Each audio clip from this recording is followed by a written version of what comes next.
I took it with open arms. It is Kevin Barlett who takes the checkered flag to win the 1964 Hardy Proto 1000. Bartlett maintains the lead. Whoa! Not much between them. There was almost a touch. This is pretty racing stuff in the opening laps. Kevin Bartlett. Oh, he's gone. He's gone. Kevin Bartlett. The roll is over. Bartlett has gone. My greatest disappointment, of course, is not winning in the Canara. And that's the thing about Bathurst. It can be soul-destroying, that event. Sure, I didn't finish and didn't win, but so what? You know, it's only another motor race. The truth is, you're trying to cut their throat and leave them bleed to death in the gutter. That guy has to be black flag. I'm going to punch him in the mouth when the race is over, and that's a fact. Gossie and KB. Brad and I had some good races together. He beat me 9 times out of 10 most of the time. And Kevin Bartlett has the lead, with Brad Jones in pursuit. It was an amazing way to experience motorsport for Kim and I in those days. Oh, new standard here set by Brad Jones. Fabulous drive from Brad Jones. No doubt about it.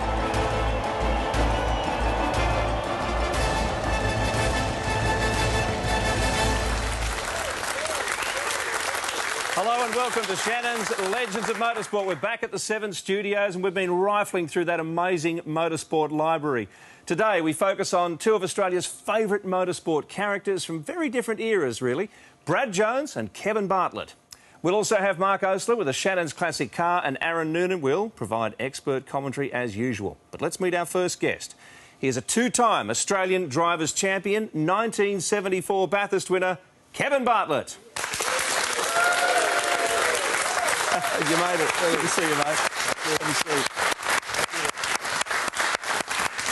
Well, as usual, we'll start very early in your career. You identified more with open-wheelers in those days, and Alec Mildren was a big influence on your career. Oh, I certainly was. In fact, I started open-wheel career pretty much 2 years into a touring car thing with Morris Minors, and then through my efforts in the early open-wheel cars, the slight ones, Alec Mildren picked me up. 2 gold stars, 68 and 69, and Yep. no disrespect to other eras, but in those days, that was a big deal. Well, it was, yeah. There were a few of us out there, not big fields, but very competitive fields. In fact, in the Mildren era, we raced virtually Southeast Asia. We did KL, we did Singapore, we did Macau. And I was fortunate enough to win the first time I went to Macau. Let's go on to the United States, and that led to the Indy 500. That must have been a big adventure. How'd that all happen? It was. It started with an invitation to drive a car at then Sears Point. Now it's Infineon Raceway at Northern California. I did well there. I qualified 5th in a field of really top USAC cars, and the chap who owned the car said, "Well, let's go and do Indy." I said, "Well, I've got no objections to that. Thank you very much." Unfortunately, the car, which is the one I did the rookie tests in, wasn't quick enough to do. In fact, you do 3 tests there, incremental speeds. I did the first 2 easy, and they said, "Well, the next speed." I said, "Well, I'm already flat on the second one." It was flat out the whole way round, you know, so you couldn't do any better than that. Long story short, I ended up blowing a couple of engines in that car. Got the use of another car, which I qualified in. Formula 5000, an awesome period. How was it to drive in that era? And, of course, you did pay a penalty. Pretty scary, 5000s. Power-to-weight ratio was massive, equal to Formula 1 at the time, but the chassis sophistication and the expertise at which those cars were put together was nowhere near Formula 1 standards. And some races were great, but other races you had this feeling that, boy, this is temporary stuff, you know. And I think the same applies today with any of the historic Formula 5000s. Well, OK, what about your initial tin top adventures? Well, as I said earlier, I started in tin tops, or in fact I didn't. I started in a ragtop. A Morris Minor convertible, then went to a Morris Minor sedan. But after moving into the Mildren team and so on, Mildren also was an Alpha dealer in Australia, and he had an ex-works Alpha GTA, the all-aluminium bodied 1.6 litre GTA, which was a great performer. I mean, I just had some fantastic races. We had 2 of those cars. We had a left-hand drive car and a right-hand drive car. in sequence. And the left-hand drive car, I had some fabulous battles. I mean, I raced that at Bathurst at 1.6 against Bob Jane in his Mustang. Well, let's have a look at that. 1969, KB at Bathurst in the Alpha. There's the Kevin Bartlett Alfa Romeo coming in, followed by the Eckwalders Monaro GTS 350. Into pit straight they go. Nobody, in fact, is slackening off one little tiny bit, in spite of the fact that the overall winner is way up there in front, and that's what we're obviously talking about at the moment. The boys are still driving their hardest to make sure that they get their right class win. KB qualified 22nd, finished first in class and 8th outright. Now, you actually drove for the Holden dealer team as well. At Sandown for old Fox, Harry, yeah. Yeah. Spencer Martin and myself. That was the first Holden dealer team effort, in fact. That was something different because I hadn't driven anything capacity-wise better than 2.5 litre up to that point. Well, after the break, we're going to talk more about 1974, an extraordinary year for Kevin Bartlett in a lot of ways. And on the way to the break, let's have a look at him in action at Bathurst in 74. There's Goss having words to Kevin Bartlett, who's getting in the car. Slightly taller driver in the dark suit. This is John Goss, who just walked away. Now Kevin Bartlett, the man in there. Former Australian Gold Star winner. He's won on 2 occasions. KB, Kevin Bartlett, one of the great drivers on the Australian motor racing scene. Kevin Bartlett, Australian champion driver in 1968 and 69. First in Class E in 68 and 69 also, both times in Alfa Romeo. Now at the wheel of car number 5.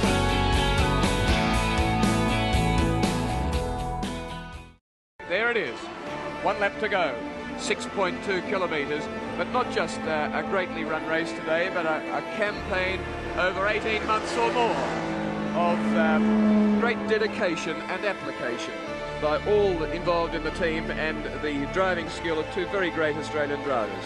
It'll probably seem crazy to Kevin Bartlett, who was Australian champion driver in 68 and 69, but this race was probably more useful to him in terms of public adulation and so on than winning the Australian Championship. It is Kevin Bartlett who takes the checkered flag to win the 1974 Hardy Proto 1000 for John Goss, McLeod Borg, and it's a little later John Goss in the pit, who at last has won the Hardy Proto 1000. Yes, great memories there. Shannons, Legends of Motorsport. Our guest is Kevin Bartlett. Brad Jones is coming up a little later in the show, and Aaron Noonan's checked in. He's on the couch, ladies and gentlemen. Thank you, Billy. Good to be here. And 74, of course, what a year. It started out in some ways in hospital. But tell us about John Goss and how it all unfolded, Yeah, mate. well, it was a disaster for me, the start of the year. Second race in New Zealand in the Tasman Series. I had a big off at Pukekohe Raceway in the Formula 5000. Hospitalised me for about 2.5, 3 months. Gossy came into the hospital at... In Sydney to see me one day, and he said, listen, he said, because I'd run with him the year before, he said, is this year still on? He said, yeah. I said, of course I am. You know, no big deal. And I arrived there with the walking stick, which I still carry, and it sort of unfolded from there. He said, what can we do to the car to make it more comfortable? And of course you couldn't do much to the cars in those days. And he did what I requested, and it turned out pretty good. But were they actually good cars by comparison? I mean, old cars compared to today are completely different, but it looks like a bit of a bust to me. Oh, mate, come on, you know. Oh, heaven help us. But, you know, as long as you worked out that it had no brakes after about 6 laps, and then the gearbox was, and this was, and at speed in the rain, the wipers come off the screen, and you had to stick your head out the side to see where the apexes were, you know, all of that sort of thing. And you had a crook leg as well as all of this? No, the leg was fine. Oh, that's right. You were milking it, weren't you? Yeah. We saw his reaction in the pits, so many people happy for him. John Goss, tell us about him. Gossy, yeah, well, he's a different sort of person. There's no risk in the world about that. Anybody that knows Gossy would know what I'm talking about. But a great champion, certainly a good steerer, and in fact, till this day, he's still the only driver that has won the Australian Grand Prix and Bathurst. And he's won it twice. And his victory speech from the podium behind us is actually still going Does like a chat, does JG. He's a chatter, yeah. Well, we'll take a risk and we will actually go to the podium and check that out. I'd like all the people at home who followed this most exciting race to join with those of the 38,000 spectators who crowded a very soggy Mount Panorama today to give a hero's reception to the victors of the 1974 Hardy Ferodo, Gossi and KB.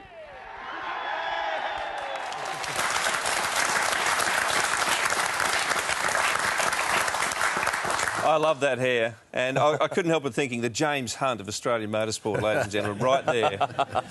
And my 8-year-old in the foreground there. In commentary it was mentioned, and quite rightly too, that for all your wonderful achievements and all the great adventures you've had, that was a landmark performance in your career. Where does it rank? Well, it's amongst every other thing. It was just another race to me, to be quite honest with you. My whole being was to do with open wheel race cars, and they really were what possessed me. It ranks, but it only ranks equal among many other things that I've really enjoyed doing in motor racing, and particularly with, as I say, it's probably more special to other people than it is to you. But talking about special, guy behind us that you drove with a couple of years later, Peter Jansen. If you thought Gossi was a character, what about the captain? Captain was good to drive for. I mean, very entertaining. I could imagine. Off the track. I don't think we can tell any of those stories today. And Bob Forbes, you actually had a lot. I think you did more Bathursts with Bob Forbes than anybody else, and had a great little run there in Tiranas and the like too. Well, Bob and I lived quite close to each other. Was the good communication. He liked cars as much as I did, and the building of motor cars. That was one of my main things. Was I'd love to build them and make them work, which is the inheritance of driving an open wheeler, of course. He made the deals work, though. Have a look at this. He did the deals. Have a look behind. McDonald's, the first time in Australian motor racing, he was that good. He got Macca's. He's a wheeler dealer. Absolutely. Yeah.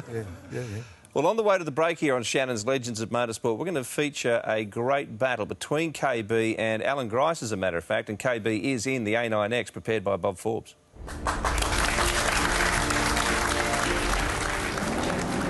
Kevin Bartlett, by the way, has no second gear, which is going to make his exit from this corner rather a distinctive sort of effort. KB is giving it quite a handful of opposite lock through the corners. And they'll be flying a lot across the top of the mountain. Grice is now cleared. He's got Bartlett almost right tapping at his tailpipe as they go into the next right-hander. This is sensational stuff, Mike. They're really having a private ding-dong battle. Grice throwing the tail out.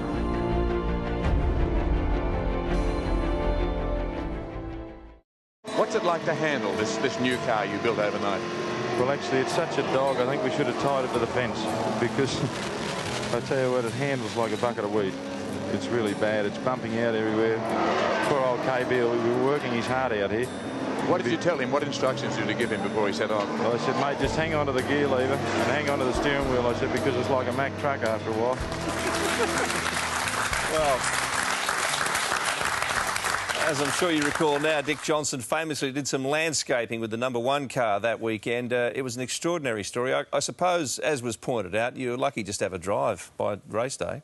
Well, it certainly didn't look like that after qualifying, but yeah, the TAFE guys did a tremendous job to get something back together that shouldn't have been. You know, I mean, that car, from its initial transition for the guys that had it before to make it a Johnson car was tremendous. You know, the paint, apart from the paint job, there were other things, but there were many things that were missing on the car that just couldn't be done because of the time factor. And his comment about dog and the fence and being chained to it, and it was pretty accurate. Pretty accurate. Because by this stage you were co-driving for Dick, and the Camaro program had come to an end, which we covered in the 80s show in Series 1 of Shannon's Legends of Motorsport. Why did that end? Because it was such an iconic car that's remembered. It was fast, it was loud, it was successful. Why did that stop? It was a policy change at the channel I was driving for at the time. Don't know which one. You had a very personal relationship, though, with Kerry Packer. You were essentially, I guess, his private driving coach. You did a lot of work with him. Well, I did that also, but by the same token, my mechanic, I had to run a mechanical workshop. I wasn't like the highly paid drivers of today, thank you very much. And in doing that workshop, I had certain customers I had to take care of, and therefore he was one of those. It was more important to me to make that work rather than fool around going motor racing. Now, I don't know whether you would have predicted this early in your career, KB, but your next phase was with Mitsubishi. And our next guest, in fact, was both a competitor and a protege. Let's have a look at them both in action. This is the battle to the flag that everybody's craning their necks to see. And Kevin Bartlett has the lead as they come round the Nissan turn once more, with Brad Jones in pursuit and line up for the checkered flag after 10 laps. And it's been an enthralling contest, but Bartlett is going to carry the day.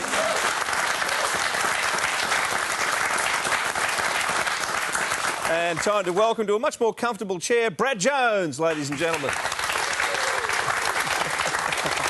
Welcome. Thank you. Billy. Nice. Rattles. KB. We're going to do a little shuffle here. Now, Bradley, what was he like as a mentor, KB? Well, you know, just watching that race, my brother miscounted the laps and I thought there was one to go. So, look, very frustrating, the finish of that. And my brother, I ripped into him all the way back to Albury in a van, which was a long trip, actually. But no, look, KB was fantastic. He helped me out through a time in my career where I was struggling, and he was, fantastic with me, to tell you the truth. KB, is it true that Brad's dad just bugged you so much to let his kid get a drive? I got on very well with Phil. Phil was a great guy, and yeah, he pestered all the time. I've got to give him that. He was persistent. Yeah. I can just, how it all came about was my career had stalled. I was going nowhere. I was running my panel shop. My dad was working a yard. My dad was paralysed, so he used to walk on crutches. He got polio when he was 16, and he'd spoken to Alan Horsley and found out there was this event. It was a Pro-Am production car race, and he told all his friends to give him a call when he saw this Starion come through town on the back of a truck. Someone from a tyre store rung him. He pulled Fitzy off the side of the road, got out and said, "Hey, look, my son Bradley, I'd love him to drive with you in this event. And the guy you've got, he's a pro, he's not going to be allowed." And Fitzy went, "Well, I don't know about that, but if you've got $5,000, you can have the drive." And my dad went, "Done." And he came back and he said, "We've got this drive for $5,000, son." And I said, "Where are we getting $5,000 from? I mean, we didn't have $100. And he sold all the sponsorship off himself. And then I raced against Kev.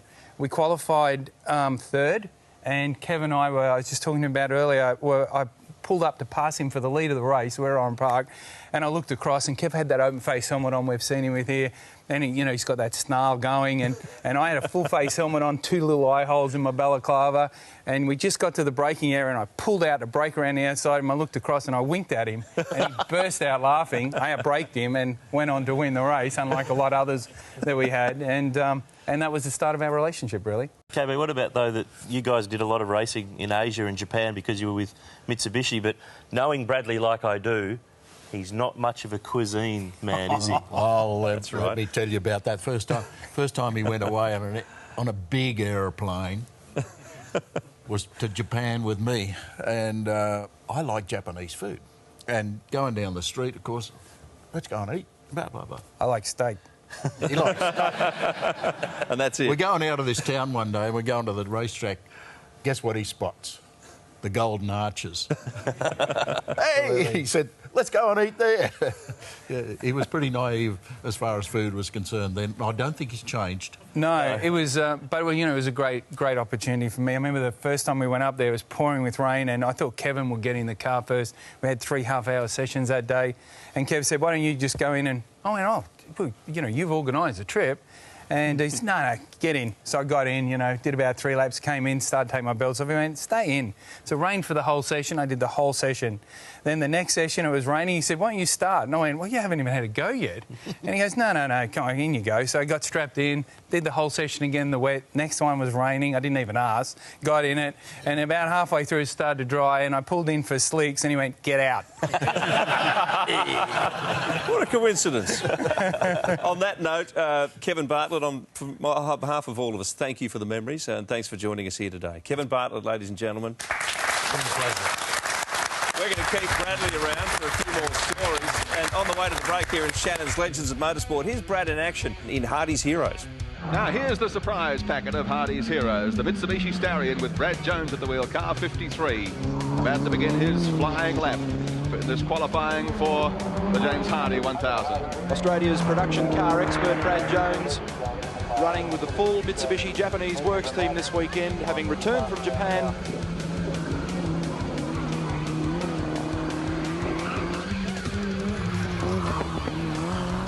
Very twitchy indeed. Brad Jones just a bit sideways.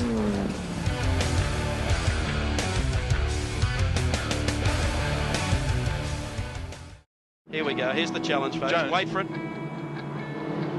Car 73, but Bretland outfoxes him again, but he's taken Besnard. Jones slips into second spot now. That was a good move. I didn't think it'd pay off. Very but clever. it has. Last lap. Last lap board is out. Take your pick, ladies and gentlemen. Who's going to win the TAA Formula Ford scratch race? Throw caution to the winds. Here they come. He breaks later than Bretland, and he's got him. Oh, is he going to hang it off the wall? Oh! No, I don't think he has. I think Bretland's going to get it back in the last corner on the inside. What a finish. Oh, Yes. look at this. Hello, boys and girls. That didn't work, and he's parked Besnard's himself. gone. And who wins it? It goes to Bretland.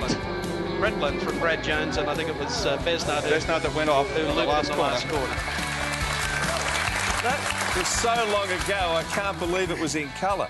a lot of people wouldn't have known you'd raced open wheelers, mate. Now, well, yeah, you've got to start somewhere, and really that was my passion. You know, ever since I was a kid, I loved open wheelers, and Formula Ford was a stepping stone. And you know, at that point in my life, I was on my way to Europe.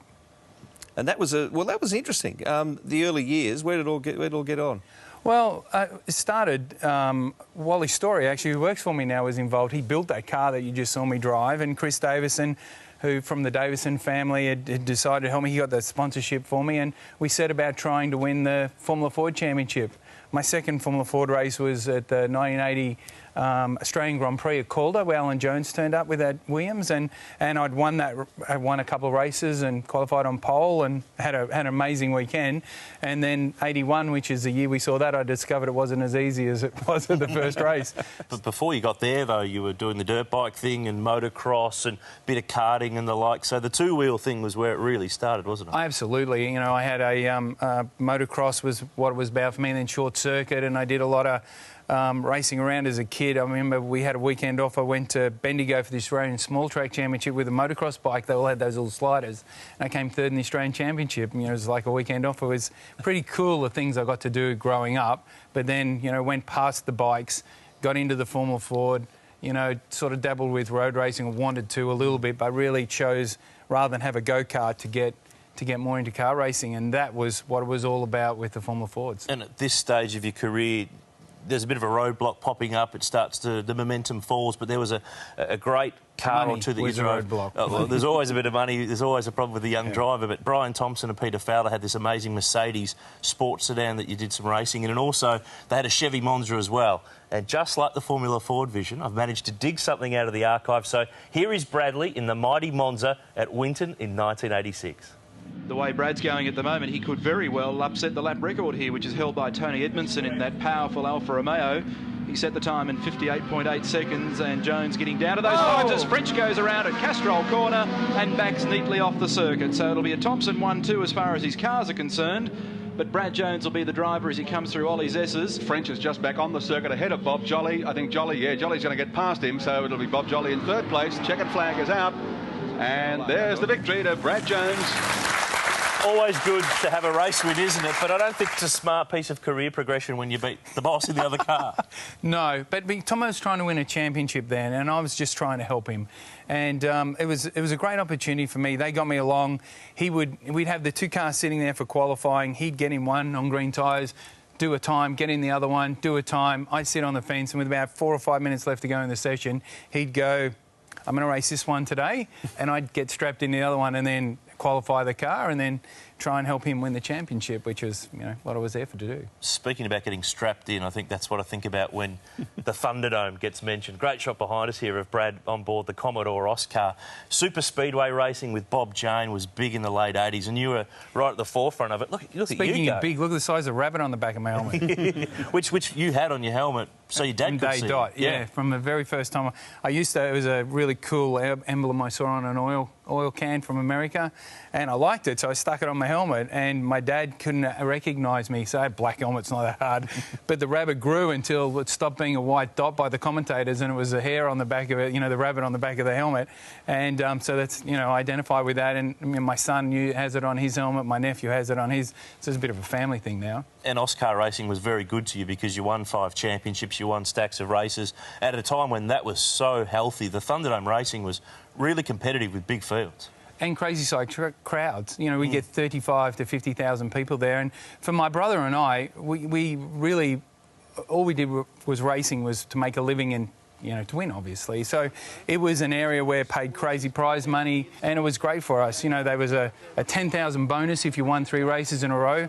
Finished 13th in my first race, won the next 2. Couldn't wait to get my hands on that 10K. Then they changed the rules and had to be 3 races in a season. So we won the first 2 races the following season, and they took the bonus away. And we won the 3rd and 4th. Was the US ever an option, Brad? Yeah, I tried really hard. One of the great things about Bob, he always paid great prize money and great prizes if you won.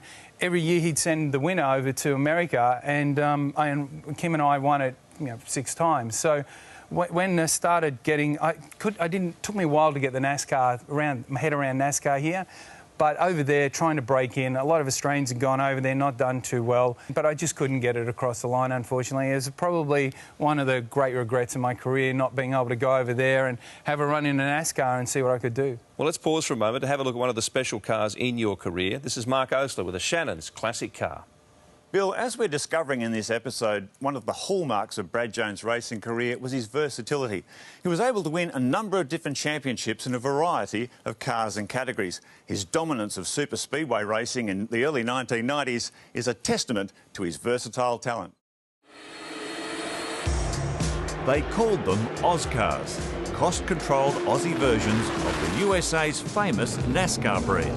Based on local V8 Commodores and Falcons, the Oscars hit a sweet spot with local fans. They were fast, loud and exciting to watch, tailor-made to do battle on the steeply banked turns of the Thunderdome Superspeedway at Melbourne's Calder Park. Spectacular pile-ups were common, with packs of slipstreaming cars 2 and 3 wide at speeds up to 250 kilometres an hour. It's all out of shape, and Sawyer loses the Commodore, spins up high and boom, straight into the wall. Brad Jones Racing built several VN Commodores, and each was a category benchmark. Under the bonnet, a battle-honed 5-litre Holden V8 with big valve HDT cylinder heads and a Rochester 4-barrel carburettor. It produced 360 brake horsepower at 6,500 RPM. A stripped-out interior with a full metal dashboard, doors welded shut for greater strength, and a fully welded tube steel roll cage with massive side intrusion beams to protect the driver, as the threat of a broadside collision was always high. The Commodore Oscars were simple, strong, safe and fast. In Brad Jones' skilled hands, and with brother Kim as team manager, they proved unbeatable. Yeah, they sure were incredible cars, and a really good example of Brad Jones' versatility is that after dominating the Oscar category for several years, he stepped up to the even faster Australian NASCAR division and won a championship there too. There's no doubt about it. In the early 1990s, the Jones boys were dominant at the Calder Park Thunderdome.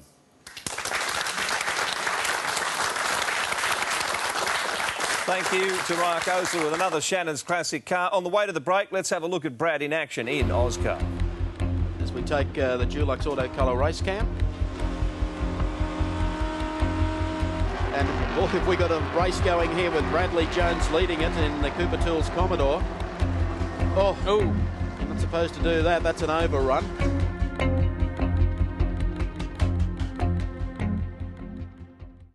But he's really looking forward to this. He's worked all year to get to this point.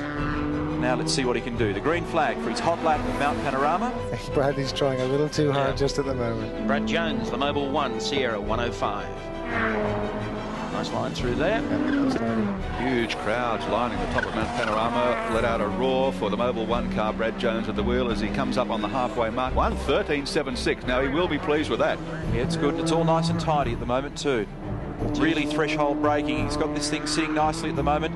Underneath Tui's bridge, what sort of a time is it? 2:19.09. He's the man they're chasing.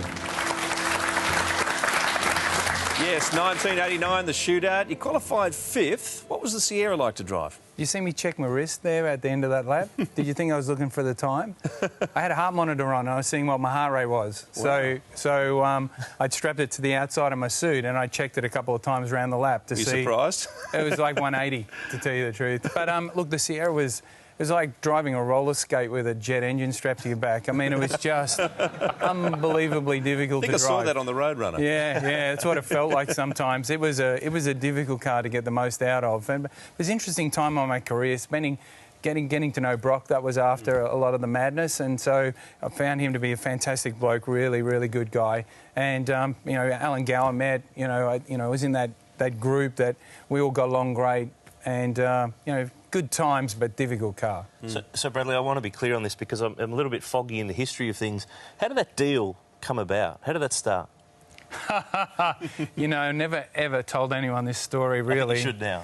Well, what happened was Neil Crompton and I have been friends our whole life, and in this business you're trying to, cut someone's throat and leave them bleeding to death in the gutter, so you don't make a, on the way along, you're stepping over people, you're not actually finding best friends, but we've always had a great connection, and by that token, everyone that's been good to me in motorsport I respect and try and help.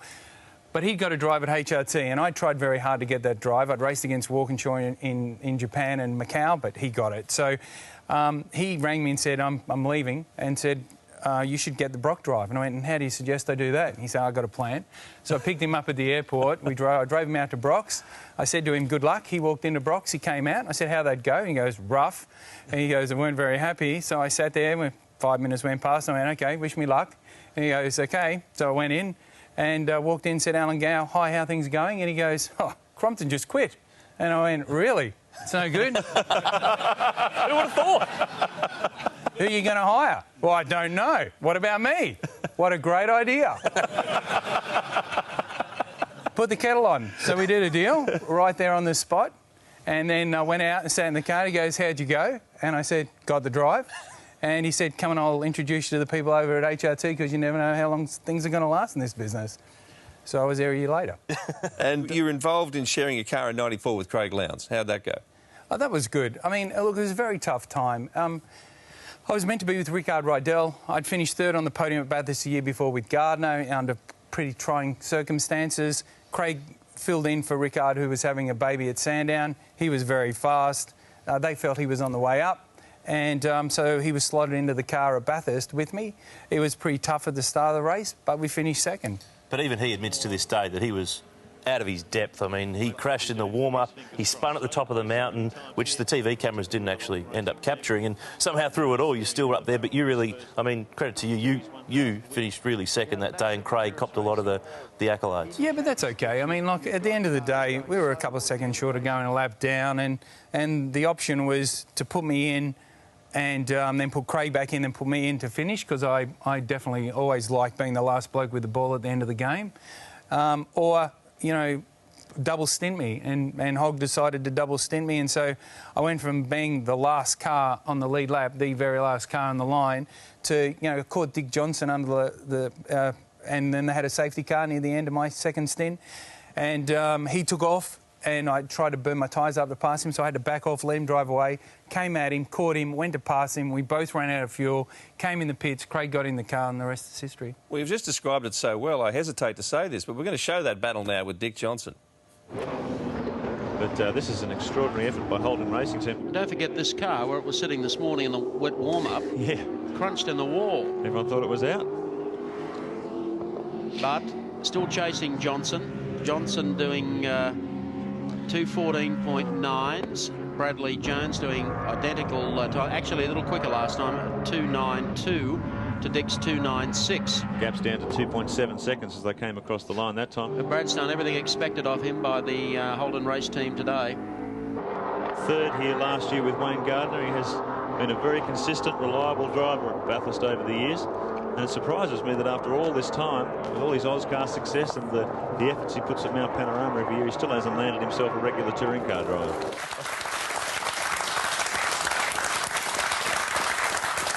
You did often save your best game for Bathurst.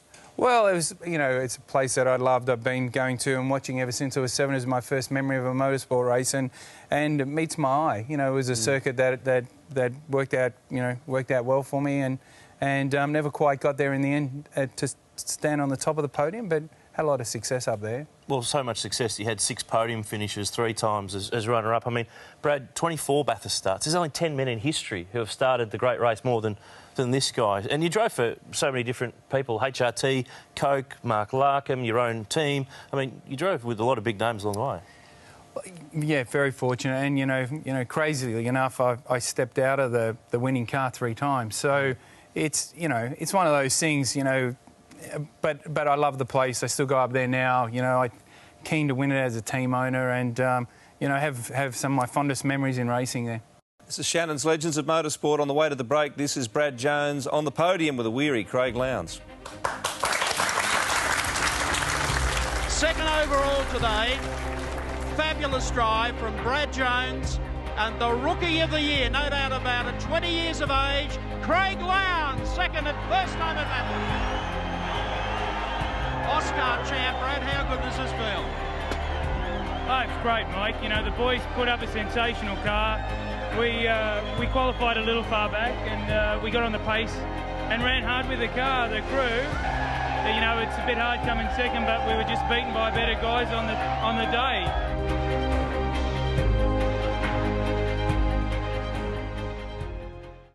Here we go on a lap of the fabulous, historic, legendary Mount Panorama circuit, and I'm riding with no less a man than Brad Jones, the reigning Australian touring car champion, in the 4-wheel drive Audi Quattro. And boy, that acceleration, it's just like being fired out of a gun, almost touches the ground to the left, and this car just feels as steady as a rock. Brad probably isn't going at 10/10ths, in fact I'm sure he isn't, but he's going mighty quick even though he's got a passenger aboard. Now this is the drop, this is unbelievable, down into second gear, and from now on we've got the hot rod straight, and boy does the speed mount here, and whoa, over the hill. Well, those brakes are sensational, and there is the checkered flag, and that was the lap of Mount Panorama. I saw you flinch when we came out of the... No, you didn't see me flinch. I was just looking over to see what your line was.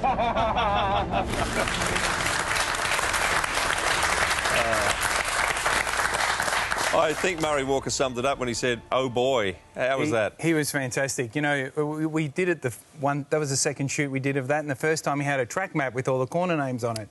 So as we got to the end of pit lane, I bumped him and I said, "You won't need that. I know where I'm going." And then the second time we did, he didn't need the map, but he was fantastic. And when he said at the top of the hill, "Well, you know, we're not going flat out," I thought, "Yeah, well, hang on, buddy." So, you know, I arrowed down there as fast as I possibly could. And he was great, though. He was fantastic, and you know, he's got such a great memory. I met him the first time in Macau when I raced there. Yeah. Always remembers me, always says lovely things, and he's got a great voice to listen to. So that was a great little period too. The Audi program with the 2-litre Super Tourers. That was a big part of the growth of your business for you and your brother Kim, because you won a couple of championships, you contended at Bathurst, you won a lot of races. That was a really successful program. Well, really, in '94 it started. I rang a guy called Peter Roofley, and who was the head of Audi at the time, put together the Audi Sport program, and it did work out well for us. You know, our most successful period for Kim and I in racing, I would say, was Macau in '96. They hired 2 cars to come over from Tom's, had won the Japanese championship. Snitzer bought 2 BMWs. We just took our little Aussie team from Australia, Albury. Frank Beeler came and drove one. We finished first and third, and I felt on that day we beat the best teams in the world in touring car racing. And I felt, you know, I had a lot of joy through that program, a lot of success. Very, very exciting times. Speaking of joy of programs, we had you on Series 1 in Shannon's Legends when we looked at Peter Brock and we discussed how you took the King of the Mountain for a ride in an Audi as well. Well, guess what? We found the tape, and here it is. He's more uncomfortable than he looks, by the way. This is your big chance, mate. Well, this is it, Brock. You know, I can't begin to tell you how long I've waited to do this. So, do you call this payback time? Very gentle payback time. It certainly could earn me some money from some of the guys in the pits, I guess, couldn't it, Brock? Very good. I think we'll just poke around sensibly, and you can give me a few pointers and see if I can't find a bit more speed in the car. Okay, Bradley. Sounds pretty good. Let's have a go. Let's do it. Got it. We're in business. Four-wheel drive. So this probably masks some driving inadequacies, does it, four-wheel drive? Oh, McPhillippi Park, what a corner. Oh, fantastic here, isn't it? You're like, sensational. The crowd's waving, you're hanging on. Look at it up there. That's lovely. That's very nice. Here we go to Brock Skyline, back to third. This is probably one of the areas Brock these little cars excel down through here. Now, I'm so happy with the way this has gone. I think we should make it an annual event. You really think so? Yeah. Maybe you could swap around and sometime I can drive too. Well, that'd be pretty good, except you're retired. We can't have that. Yeah, this is only a demonstration, that, though. Oh, yeah, I never thought about that. I don't think I'm a particularly good passenger, to be honest with you, because I think Bradley, he's trying to impress me. He's got the brakes on a bit later than what I'd like, but I got to admit, it's one hell of a track. Yeah, Bathurst's still got that magic about it. And that was part of the magic. Well, and, you know, Brock, I mean, I had such a good relationship with him. He used to enjoy the chaotic madness in my life. And I can remember before the camera went on, we're sitting in the car, he turned to me and he goes, "Just remember, Bradley, nothing to prove here." And I said to him, "You want to bet?" So it worked, you know, worked good. It was, and he was he was a friend through my whole life. Yeah. Brad, tell me, are you happy with your volume of work, your body of work over all of the different things we've covered today? There's so many things that we can't have the time to go into, but do you sit content? Yeah, I think so. I mean, you know, the shop we're looking at now has got my brother in, and he's been a key part of my career, and I can't change anything, so I can't but be happy, to be honest. And would I change things? The truth is, yeah, probably. But at the end of the day, I've had an amazing career, an amazing life. Motorsport has given me the opportunity to meet fantastic people, make lifelong friends, and that side, I wouldn't change any of it. Time now before we go to talk about the Shannons Club. Get involved, get on the internet. It's free and it's quite easy, and there's so many things to do when you get in there. The virtual garage, you can discuss your favourite topics on the forums, enter all the latest competitions, catch up with a car club or an event, watch and catch up of episodes of Shannon's Legends of Motorsport. And on that subject, Series 1 is now out on DVD, so make sure you get hold of that. Brad Jones, thank you so much for the memories, mate. It's been great to have you with us once again. Thanks, Billy. It's been fantastic. I've really enjoyed myself today. Thanks also, of course, to Kevin Bartlett, who joined us earlier. Thanks to Aaron Noonan and Mark Osler for their contributions. And thanks for your company. Hope you'll join us soon for another episode of Shannon's Legends of Motorsport.